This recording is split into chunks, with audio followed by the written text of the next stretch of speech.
ঈদেও গাজা জুড়ে তেল আবিবের নির্বিচারে আগ্রাসন, ইসরায়েল হিজবুল্লাহ পাল্টাপাল্টি হামলায় উত্তপ্ত লেবানন সীমান্ত, আলোচনায় সশস্ত্র গোষ্ঠীটির রকেট সক্ষমতা। ভারতের পশ্চিমবঙ্গে ভয়াবহ দুর্ঘটনার শিকার কাঞ্চনজঙ্ঘা এক্সপ্রেস, এ পর্যন্ত ৮ জনের মরদেহ উদ্ধার, আটকা পড়ে আছে অনেকেই।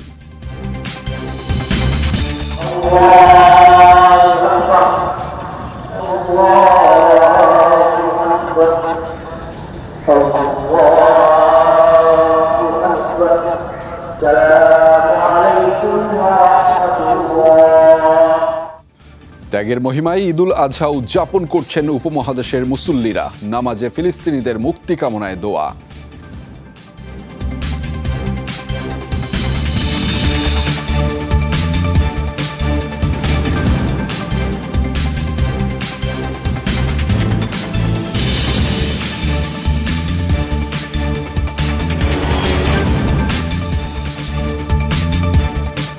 দর্শক, এতক্ষণ শিরোনাম দেখছিলেন, আপনাদের সাথে আছি আমি আহমেদ রেজা। এবার জানাচ্ছি বিস্তারিত। গাজার নিরস্ত্র মানুষকে টার্গেট করে অব্যাহত ইসরায়েলি হামলা। রোববার রাতভর গাজা জুড়ে বিভিন্ন এলাকায় চালানো হয় বোমা হামলা। বার্তা সংস্থা ওয়াফা জানিয়েছে, গাজা সিটির রেদওয়ান এলাকায় ব্যাপক বোমাবর্ষণ করেছে আইটিএফ। প্রাণ গেছে একই পরিবারের ৩ জনের, যাদের মধ্যে এক নারীও রয়েছেন। বিমান হামলা হয়েছে জারকা এলাকায়ও, সেখানেও প্রাণ গেছে 2 জনের, গুরুতর আহত হয়েছেন কমপক্ষে 13 জন। হামলার শিকার তাল আস সুলতান এলাকাও, ধ্বংসস্তূপ থেকে উদ্ধার করা হয়েছে 2 শিশুর মরদেহ। আশঙ্কা, ভাঙা ইট সিমেন্টের নিচে চাপা পড়ে আছেন আরও অনেকেই। বোমা বর্ষণ করা হয়েছে এমিরাতি হাসপাতালের এলাকাও, যেখানে আশ্রয় নিয়েছিল বহু বাস্তুচ্যুত ফিলিস্তিনি। হামাস নিয়ন্ত্রিত স্বাস্থ্য মন্ত্রণালয় জানিয়েছে, ইসরায়েলি আগ্রাসনে 8 মাসে প্রাণ গেছে 1,500 শিশুর, যা মোট নিহতের প্রায় অর্ধেক। আবারও হুতিদের হামলার টার্গেট হয়েছে মার্কিন ডেস্ট্রয়ার। লোহিত সাগর ও আরব সাগরে হামলার শিকার হয়েছে আরও 2টি জাহাজ। রোববার এক বিবৃতিতে এমন দাবি করেছে হুতিরা। গোষ্ঠীটির মুখপাত্র ইয়াহিয়া সারে বলেছেন, 3টি অভিযান পরিচালনা করেছে যোদ্ধারা। মার্কিন ডেস্ট্রয়ার লক্ষ্য করে ছোড়া হয়েছে ব্যালিস্টিক মিসাইল। এরপর ক্যাপ্টেন প্যারিস নামের একটি জাহাজ লক্ষ্য করে ছোড়া হয় নেভাল মিসাইল। ড্রোন হামলার শিকার হয়েছে হ্যাপিকোন ডর নামের আরও একটি জাহাজ। তবে ক্ষয়ক্ষতির বিষয়ে কিছু জানা যায়নি। এর আগে যুক্তরাজ্যের ম্যারিটাইম ট্রেড অপারেশন UKMTO জানিয়েছে, ইয়েমেনের মুখা এলাকায় থেকে 40 নটিক্যাল মাইল দূরে 2টি বিস্ফোরণের শিকার হয়ে একটি জাহাজ। তবে নিরাপদে আছেন ক্রুরা। সাময়িক স্থগিত হলেও পরবর্তীতে আবারও যাত্রা শুরু করে।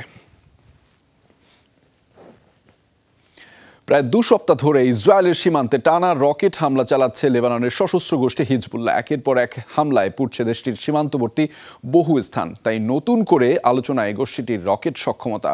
কি রকেট আছে গোষ্ঠীটির ভান্ডারে, আর কোনটির ক্ষমতাই বা কেমন, তা নিয়ে চলছে বিশ্লেষণ।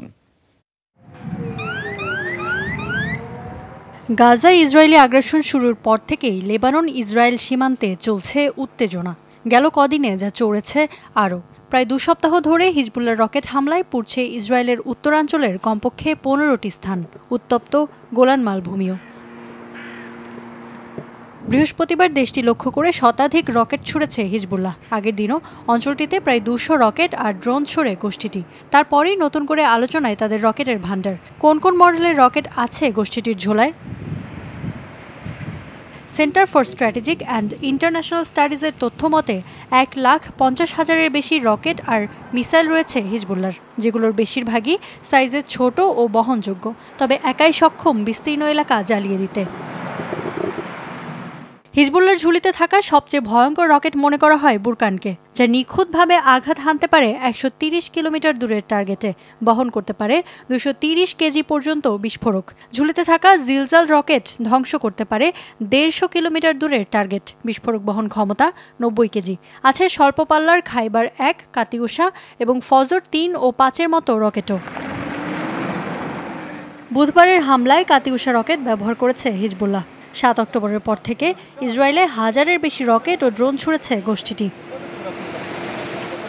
ইফাতারা খন্দকার, যমুনা নিউজ। ভারতের পশ্চিমবঙ্গে ভয়াবহ রেল দুর্ঘটনার শিকার একটি যাত্রীবাহী ট্রেন। এ পর্যন্ত 8 জনের মৃত্যুর খবর পাওয়া গেছে, গুরুতর আহত কমপক্ষে 60 জন। সোমবার শিয়ালদা হয়ে যাওয়ার পথে দুর্ঘটনার কবলে পড়ে কাঞ্চনজঙ্ঘা এক্সপ্রেস। একটি মালবাহী ট্রেনের ধাক্কায় লাইনচ্যুত হয়ে দুটি কামরা। চলছে উদ্ধার কাজ, প্রাণহানি বাড়তে পারে শঙ্কা কর্তৃপক্ষের। জীবিত উদ্ধার করা হয়েছে শতাধিক যাত্রীকে। আহতদের উত্তরবঙ্গ মেডিকেল কলেজ হাসপাতালে পাঠানো হয়েছে। উদ্ধার তৎপরতায় যোগ দিয়েছে সেনাবাহিনী। দুর্ঘটনার কারণ জানতে চলছে তদন্ত। প্রাথমিক তদন্ত অনুযায়ী মালবাহী ট্রেনটির বিরুদ্ধে উঠেছে সিগন্যাল ভঙ্গের অভিযোগ। পশ্চিমবঙ্গের সাথে উত্তর পূর্বাঞ্চলীয় রুটে প্রতিদিন চলাচল করে কাঞ্চনজঙ্ঘা এক্সপ্রেস। দার্জিলিংয়ে যাতায়াতে বিদেশিরাও নিয়মিত ব্যবহার করেন এই ট্রেনটি।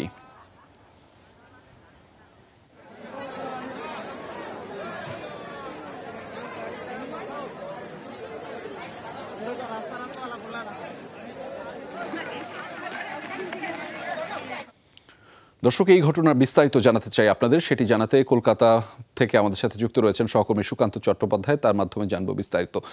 সুকান্ত, একটু জানতে চাই আপনার কাছে যে দুর্ঘটনাটি আসলে কিভাবে ঘটলো, সেই ধরনের কোনো তথ্য পেয়েছেন কিনা, এবং সেখানে আসলে আহতদের সংখ্যাটি কত বা নিহতের সংখ্যার আরও বাড়ার কোনো সম্ভাবনা রয়েছে কিনা, একটু বিস্তারিত জানাবেন আমাদের। দেখুন, ভারতীয় সময় ঠিক সকাল 9:15 নাগাদ এই দুর্ঘটনা ঘটে এবং সিগন্যাল ব্রেক করে, অর্থাৎ ডাউন গৌহাটি, আসামের গৌহাটি থেকে কলকাতা, পশ্চিমবঙ্গের কলকাতা শিয়ালদা গামী যে কাঞ্চনজঙ্ঘা এক্সপ্রেস, তার পেছনে এসে ধাক্কা মারে এবং যে স্টেশনে দাঁড়িয়ে থাকার সময় কিন্তু এই পেছনে এসে ধাক্কা মারে এই মালবাহী গাড়ি চালকের দেহ এখনো পর্যন্ত ইঞ্জিনের মধ্যে আটকে রয়েছে। যে এনডিআরএফ, স্থানীয় মানুষ এবং পশ্চিমবঙ্গ প্রশাসন এখনো পর্যন্ত কিন্তু 9টি মৃতদেহ কিন্তু উদ্ধার করেছে। মৃতের সংখ্যা আরো বাড়তে পারে। আহত প্রায় 60 জনের মতো কিন্তু আহত হয়েছে। ইতিমধ্যে এই ঘটনাকে কেন্দ্র করে প্রধানমন্ত্রী নরেন্দ্র মোদী তিনি কিন্তু মৃতদের পরিবার পিছু 5 লক্ষ টাকা এবং যে আহত যারা হয়েছেন তাদের চিকিৎসার জন্য কিন্তু 50,000 টাকা কিন্তু তাদেরকে ঘোষণা করেছেন। পাশাপাশি মুখ্যমন্ত্রী মমতা বন্দ্যোপাধ্যায় কিন্তু এই ঘটনার প্রতি নজর রাখছেন। ইতিমধ্যেই কেন্দ্রীয় রেলমন্ত্রী অশ্বিনী বৈষ্ণব তিনিও কিন্তু ঘটনাস্থলে এসে পৌঁছেছেন এবং এই উদ্ধার কাজ তদারকি করছেন। এই দুর্ঘটনার যে ভয়াবহতা এমন ছিল যে পেছনের যে দুটি কামরা সেটা কিন্তু আকাশে উঠে যায় এবং সেই কামরার তলায় আর বাকি যে কামরা যে দুটি রয়েছে সেটি কিন্তু দুমড়ে মুচড়ে যায়। তার মধ্যে থেকেই কিন্তু মানুষের যে মৃতদেহ উদ্ধার করে এবং প্রচুর আহত মানুষ যারা হয়েছেন তাদের উত্তরবঙ্গ মেডিকেল কলেজে স্থানান্তরিত করা হয়েছে। তাদের চিকিৎসা চলছে। যাদের অবস্থার অবনতি ঘটছে তাদেরকে কিন্তু কলকাতায় নিয়ে আসা হচ্ছে। এখনো পর্যন্ত এই ঘটনার ফলে যে উত্তরবঙ্গের সঙ্গে দক্ষিণবঙ্গের সমস্ত রেল যোগাযোগ কিন্তু সম্পূর্ণ বিচ্ছিন্ন হয়ে গেছে। ইতিমধ্যেই যে দুর্ঘটনাগ্রস্ত যে ট্রেনটি, বাকি যে কামরাগুলি রয়েছে এবং যাত্রী রয়েছে তাদের নিয়ে কলকাতার উদ্দেশ্যে কিন্তু রওনা দিয়েছে ট্রেনটি।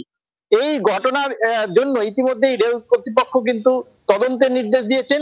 সিগন্যাল কি করে ভাঙলো, অর্থাৎ যে মালগাড়ির যে চালক তার দোষ না কেবিন ম্যানের দোষ, সেটা কিন্তু এখনো খতিয়ে দেখছে পুলিশ। সেটি এখনো আসলে তদন্তাধীন অবস্থায় রয়েছে। ধন্যবাদ সুকান্ত, আপনার মাধ্যমে সেই খবর বিস্তারিত জানছিলাম এবং জানাচ্ছিলাম দর্শকদেরকে।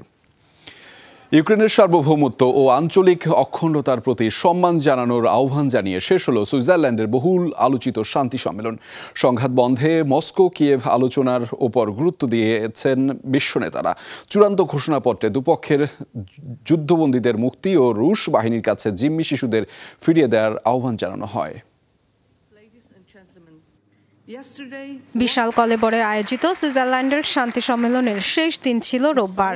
90টির বেশি দেশের প্রতিনিধিরা যোগ দেন ইউক্রেন যুদ্ধ বন্ধের একটি রোডম্যাপ তৈরিতে।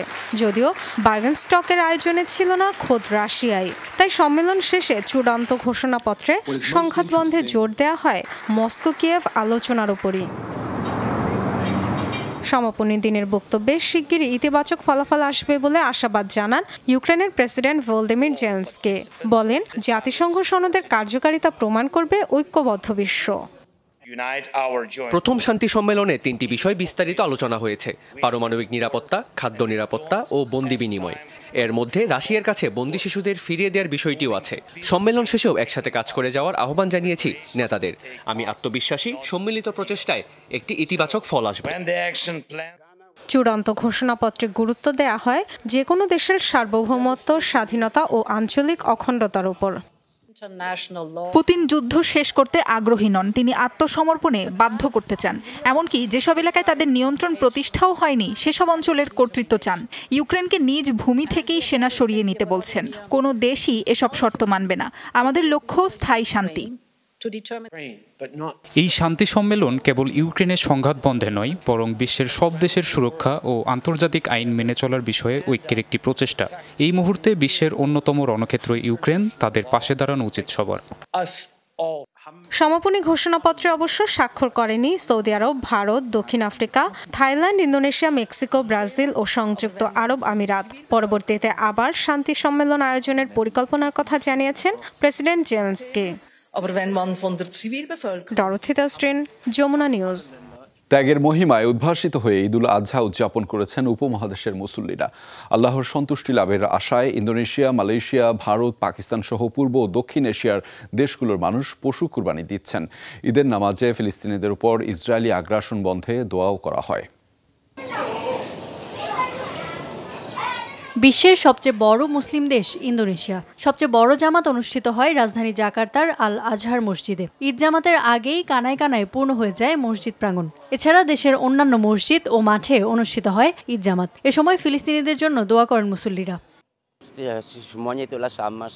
বিশ্বের এক প্রান্তে আমরা ঈদের আনন্দে মেতে উঠছি, অন্যদিকে ঈদের দিনও বুক পেতে গুলি খাচ্ছে ফিলিস্তিনি ভাইয়েরা। তাদের ব্যথায় সব মুসলিমই ব্যথিত। আল্লাহর কাছে দোয়া করেছি যাতে শিগগিরই তাদের এই দুর্দশা শেষ হয়।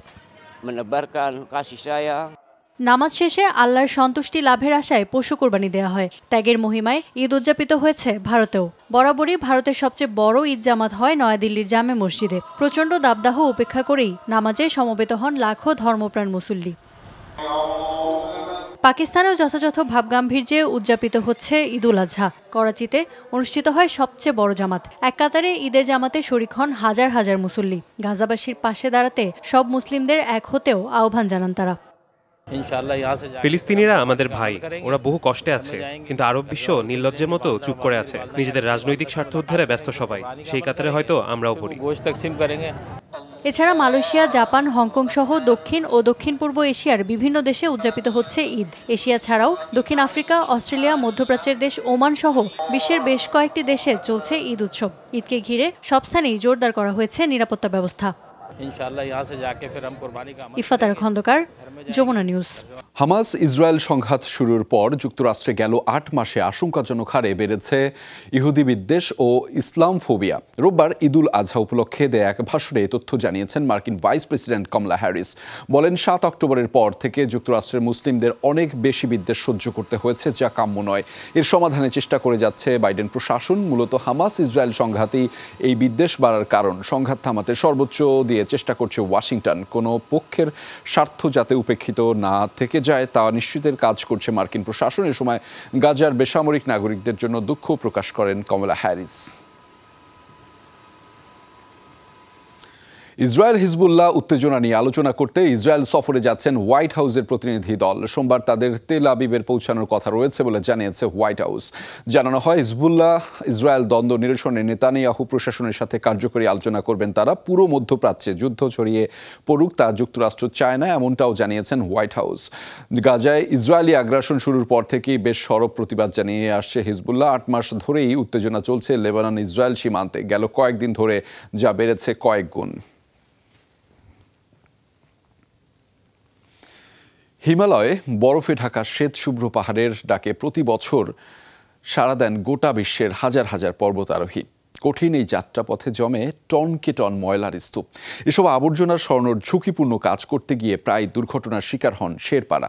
এবার সর্বোচ্চ পর্বতশৃঙ্গ মাউন্ট এভারেস্ট থেকে আবর্জনা সরাতে সফলভাবে ড্রোনের ব্যবহার করেছে চীনের টেক কোম্পানি DJI। ড্রোনের মাধ্যমে বর্জ্য সরানো সহ এক স্থান থেকে অন্য স্থানে পাঠানো যাবে প্রয়োজনীয় অন্যান্য সামগ্রীও। প্রতিদিন হিমালয়ের সর্বোচ্চ শৃঙ্গ মাউন্ট এভারেস্ট জয়ে পর্বতারোহীদের লাইন লেগে থাকে। অজেয়কে জয় করার নেশায় মত্ত রোমাঞ্চপ্রিয়রা অংশ নেন এই অভিযানে। পর্বতের সবচেয়ে উঁচু শৃঙ্গে পা রেখে জয়ের উল্লাসে মেতে ওঠেন তারা। তবে এই জয়ের খেসারত দিতে হয় সাগরমাথাকেই। জরিপে দেখা যায়, শুধুমাত্র ২০২৩ সালে ৬,৫০০-এর বেশি সফল সামিট হয়েছে মাউন্ট এভারেস্ট পর্বতে। প্রতিটি সামিটে আরোহীরা ফেলে এসেছেন তাঁবু, খাবারের প্যাকেট, অক্সিজেনের খালি ট্যাঙ্ক সহ অন্যান্য আবর্জনা। বলা হচ্ছে প্রতিটি সামিটে অন্তত ৮ কেজির বেশি ময়লা জমা হয় এভারেস্টের বিভিন্ন খাঁজে। সে হিসাবে গত ৭০ বছরে প্রায় ১৪০ টন বর্জ্য ছড়িয়ে আছে পুরো মাউন্ট এভারেস্ট জুড়ে। এখন পর্যন্ত এভারেস্টে ময়লা আবর্জনা পরিষ্কারের দায়ভার নেপালের স্থানীয় শেরপাদের। জীবনের ঝুঁকি নিয়ে তারা সমুদ্রপৃষ্ঠ থেকে ৮,৮০০ মিটার উঁচু এই পর্বতে যান আবর্জনা পরিষ্কারের কাজে। দুর্গম পথে প্রায়ই ঘটে প্রাণহানির ঘটনাও। ১ নম্বর ক্যাম্প থেকে বেস ক্যাম্পের মধ্যে ময়লা সংগ্রহ করতে খুম্বু নদী পার করতে হয়। এটি অত্যন্ত ভয়ানক এবং দুর্গম। গত বছর খুম্বু নদী পার হতে গিয়ে আমার ৩ সাথী শেরপাকে হারিয়েছি। এ সময় ভাগ্য সহায় না হলে জীবিত ফেরা খুবই কঠিন। ঝুঁকি বিবেচনায় এবার মাউন্ট এভারেস্টে এসব ময়লা আবর্জনা সরানো এবং ক্যাম্পগুলোতে প্রয়োজনীয় সরঞ্জাম পাঠানোর উপায় খুঁজে বের করল চীনের টেক কোম্পানি DJI। এভারেস্টের ৬,০০০ মিটারের বেশি উচ্চতায় অবস্থিত ক্যাম্প 1 এবং বেস ক্যাম্প থেকে সফলভাবে আবর্জনা অপসারণ করেছে ফ্লাইকার্ট 30 মডেলের একটি ড্রোন। এ সময় অক্সিজেন ট্যাঙ্ক এবং অন্যান্য আবর্জনা সহ ড্রোনটি প্রায় ১৫ কেজি ওজন বহন করেছে। এপ্রিল মাসের সফল ট্রায়ালের পর এখন বাণিজ্যিকভাবে এর উৎপাদন নিয়ে চিন্তা করছে DJI। মাউন্ট এভারেস্টে ময়লা আবর্জনা পরিষ্কার এবং দরকারি বিভিন্ন সামগ্রী পৌঁছানোর কাজে এই ড্রোনের সফলতা সত্যিই বড় অর্জন। এতে করে এভারেস্ট পরিষ্কার রাখতে যারা কাজ করেন তারা অনেক বেশি উপকৃত হবেন। উচ্চতা, বৈরী আবহাওয়া ও বাতাসের চাপ অতিক্রম করে ভারী সরঞ্জাম পৌঁছাতে ফ্লাইকার্ট 30 ড্রোনটির মোট ১২ মিনিট সময় লেগেছে বলে জানিয়েছে প্রতিষ্ঠানটি। তাজরিয়ান সোবহান, যমুনা নিউজ। ভয়াবহ ভূমিধসের কবলে দক্ষিণ আমেরিকার দেশ ইকুয়েডর। বানোস দে আগুয়া সান্তা শহরে প্রাণ গেছে কমপক্ষে 6 জনের, নিখোঁজ আরও 30 জন। নিহতদের সংখ্যা আরও বাড়তে পারে বলে শঙ্কা করছে কর্তৃপক্ষ। জানা যায় একদিনের বৃষ্টিতেই তৈরি হয়েছে এই ভূমিধস। কবলিত অঞ্চল থেকে নিরাপদে সরিয়ে নেওয়া হয়েছে বাসিন্দাদের। সড়ক কাদার নিচে চাপা পড়ায় কঠিন হয়ে ব্যাহত হচ্ছে যান চলাচল। এর মধ্যে নিখোঁজদের সন্ধানে চলছে উদ্ধার তৎপরতা। এই ঘটনায় দুঃখ প্রকাশ করেছেন দেশটির গণপূর্ত মন্ত্রী। সমবেদনা জানিয়েছেন নিহত ও নিখোঁজের পরিবারের প্রতি।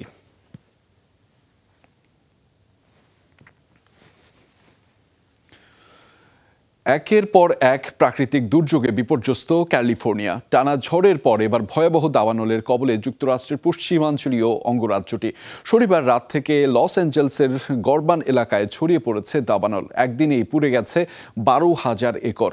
বাতাসের তীব্রতায় দ্রুতই ছড়িয়ে পড়ছে আগুন। নিয়ন্ত্রণে কাজ করছে লস অ্যাঞ্জেলস ফায়ার সার্ভিসের কয়েকশো কর্মী। তবে বাতাসের তোড়ে খুব একটা সুবিধা করতে পারছে না তারা। বাতাসের গতিবেগ ঘন্টায় 81 কিলোমিটার থাকবে দিন জুড়ে, সতর্ক করেছে আবহাওয়া অধিদপ্তর। ঝুঁকি আছে আগুন জনপদে ছড়িয়ে পড়ারও। আশপাশের এলাকাগুলোয় জারি করা হয়েছে সতর্কতা। যে কোনো সময় এলাকা ছাড়তে প্রস্তুত থাকতে বলা হয়েছে বাসিন্দাদের।